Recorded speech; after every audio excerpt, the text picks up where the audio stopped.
I think it was always in my blood to go out and do something on my own. I grew up in a family full of entrepreneurs, and it's what I watched my mom and dad do growing up. They ran their own business, and so I slipped in and did my own thing that kind of was in the ecosystem of their business. They owned a modeling agency, and I became a photographer that did a lot of photo shoots for children's headshots and all that stuff so they can go out and get the commercials and get their print jobs like that. And I loved being able to work for myself and kind of have that flexibility in my schedule. So my headshots turned into wedding photography.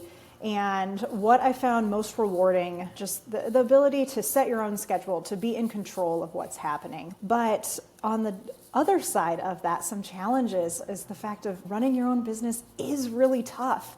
Your funds and everything are not always 100% guaranteed. You have to work really hard for every single minute, and that's money earned. Jake was doing web design and web development, and we were still finding both of ourselves just overwhelmed with the amount of things that were happening. We were newly married, we had a child that was coming, we had like when we were building our businesses and such, and it was just so extremely hard to take all of the things that we were doing in our life while having other full-time jobs, and how do we serve our clients best? It's kind of like what we were both trying to figure out while everything else was happening, because we didn't want the clients that we had in our own businesses to feel like they were getting the short end of the stick or getting a tired version of ourselves or anything less than what they came to us for. So that's kind of where we both came together with this need of, we need to get stuff in order.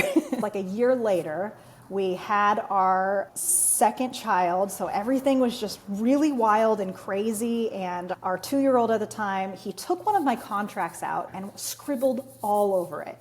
And I was like, oh my gosh, I need this for my shoot. It's like scribbled all over, it's not professional. And so I was like, I just wish this was online. And so I went to Jake and I was like, I think we should make somewhere where we can keep all of our stuff in one place. And he was like, I told you this 1 year ago. So I was like, but now it makes sense. And I think at that time it made sense for me because we found the niche and who we wanted to serve. And that was our industries, photographers, web designers, web developers, people that were service-based businesses going out and serving their clients. We really wanted to focus on small business owners that are either just starting out or have been doing this for a little while like me and Jake, but really needed a great system to put their stuff in, make it really feel like their brand. Before we created Dubsado, I didn't think that we were just gonna go set out and do this. But the idea came from, we trialed many other companies out and it just didn't match our brand. Becca's photography brand and his web design brand, when we were sending out questionnaires or contracts, it was all labeled with the system's name and it just didn't feel like a good representation of us. We were like, okay, this is a problem that we're seeing in the industry, that systems do not really allow business owners to customize things to create a cohesive client experience across the whole platform. And we're like, all right, let's make Dubsado the place where you can run your business, but also have your brand at front and center of every single communication that you send out for your clients. Jake and I had really no experience in running a software company.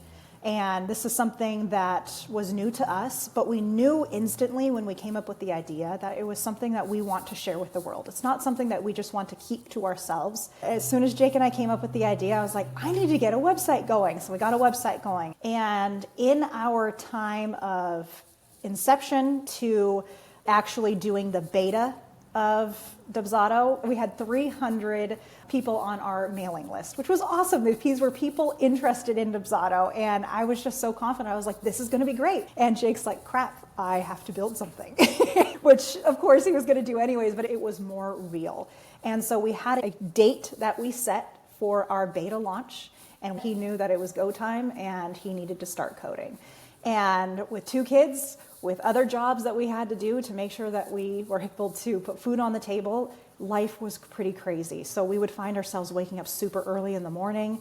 Jake would take our youngest newborn to Starbucks, and he would sit there and rock him in the stroller while he was coding, and while I was at home with our other child. I was answering emails, customer care emails, posting on social media, doing everything else that was required to just get the word out. I was so excited. I was like, everyone's gonna love this. I'm so excited to share this with the community. And I think that was because I was talking to everyone as we were building it. And he was deep in the depths of building Dubsado. And it was just so great to see that two people who had no idea how to grow a software company ended up doing it just by listening to their guts and putting one foot in front of the other and not setting sights too far ahead, just like, let's get this done, let's do the next step. So it was a lot of laying of bricks and building that house slowly. Once Dubsado launched, our users were actually saying, I want a place to talk to other people. I want a place to share what I'm doing. So about a month or so after launch, we launched our Facebook community.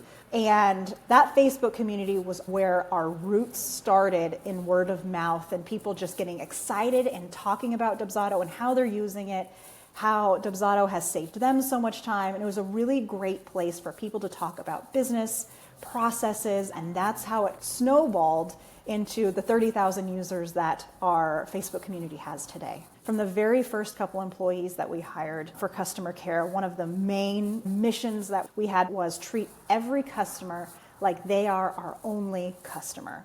And that was something I was like, no matter what, at all costs, this is what we need to make them feel. So our bead jar is a jar that we have in the office of a whole bunch of beads, and it's sitting at the front by our door, so all of our employees walk by it every day when they come in, and every single bead is a representation of our paid customers. So once a month we go in there and put more beads in, and it just represents all of the people that we are serving and who we are doing this for. You aren't just a number here at Dubsado.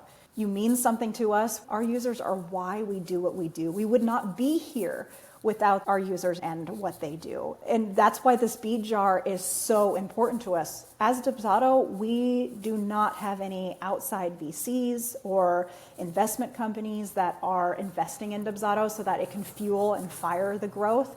Our growth has come from our users. The money that we make is the money that we're able to spend.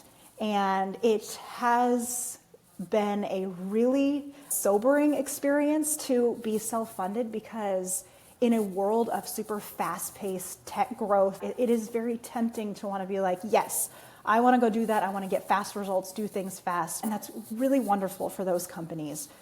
But when you do that, for us, it felt like you are losing sight of the why you're doing what you're doing. And you're distancing yourself further from the customer and what they need. And that's something that has always been near and dear to our hearts, is really caring for our customer and developing what they need. Our product has been shaped off of our customers' needs. There have been times we have pivoted a whole 180 based on feedback that customers have said in a direction that we were going wasn't quite aligned. And so we wouldn't be able to do that. We wouldn't be able to listen that closely to our users if we had board meetings that we needed to hit these quarterly quotas. So why we do what we do and why we stay self-funded, it's so that we can keep our ear to the ground and be very close to our user. There's going to be so much that is coming to Dubsado. We are going through an entire redesign and rebuilding of the Dubsado Foundation. So now this will be Dubsado 3.0, a new version of Dubsado. This one is the biggest and best one yet. It's really laying the foundation of some really exciting updates that we are going to be bringing to the community and looking ahead at where the industry is going and how it's being shaped. So things like AI, how's that going to be incorporated into Dubsado? Are questions that we are thoughtfully asking ourselves so that we can deliver really great features that our users need before they even feel like they need them. We want to empower our users to make more money, because small business owners love what they do, right? But they also have to make money so that they can support their family. It's great to do what you love, but at the end of the day, you have to make money. And one of the main questions that we keep asking ourselves over and over is, how can we help our business owners make more money? And if the answer is yes, then we're going to be pushing through with those initiatives. So think easy for your clients to make payments, easy for you to send invoices, contracts, and just what it takes to run a successful business.